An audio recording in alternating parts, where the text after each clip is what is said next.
Տեղամասերի նույնիսկ 10%-ի արդյունքներն ամփոփված չէին, երբ հարևան Վրաստանի վարչապետը սրտանց շնորհավորեց իշխող կուսակցությանն ու Նիկոլ Փաշինյանին ընտրություններում գրանցած հաջողության համար։ Հետո նաև հենց ինքը քաղաքացիական պայմանագրի վարչապետի թեկնածուն լուսադեմին լրագրողների հետ հանդիպեց ու իրենց բացարձակ հաղթանակի մասին հայտարարեց։ Եվ ահա Հայաստանի խորհրդարանական ընտրությունները խոշորացույցի տակ պահած Եվրադիտորդն արձանագրում է. սա ժամանակավրեպ էր եւ ռիսկային։ Մնացյալ 90%-ի արդյունքում իհարկե շատ մեծ էր ռիսկը, որ կարող էր արդյունքն էականորեն տարբերվել։ Միջազգային դիտորդները նաև ֆիքսել են ընտրությունների ընթացքում չարք-չրկված արտաքին ուժերի ազդեցությունների հետ միաժամանակ ճնշումներ են եղել պետական համակարգում աշխատողների նկատմամբ։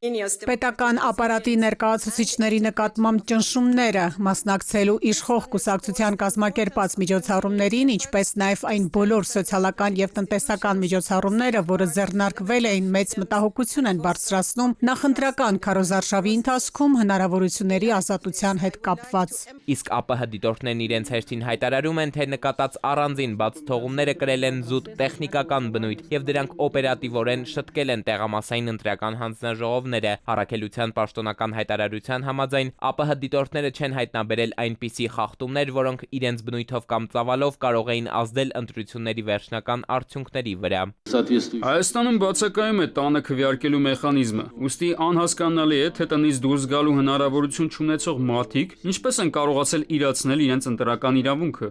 Բացի այս, ԱՊՀ դիտորդները նկատել են, որ ինչպես 2021 թվականի ընտրությունների ժամանակ, այնպես էլ հիմա մեծ թվով ընտրատեղամասեր տեղակայված են եղել շենքերի երկրորդ հարկում, ինչն էլ խոչընդոտներ է ստեղծել տարեց եւ հաշմանդամություն ունեցող ընտրողների համար։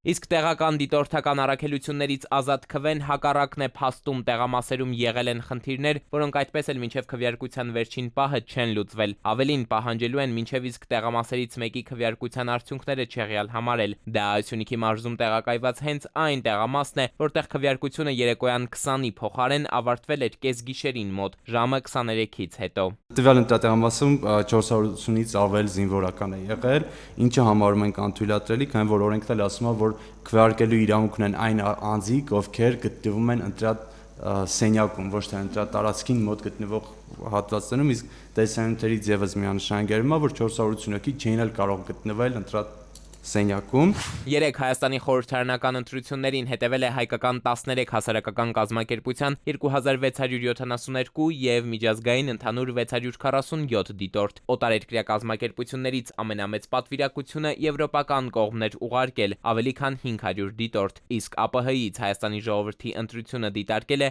119 պատվիրակ։ Այս պահին եւ տեղական եւ միջազգային դիտորդները հանրայնացնում են իրենց նախնական գնահատականները, արչեվում ամփոփիչ զեկույցներն են։ Էդուարդ Պողոսյան, ժամը լրատվական։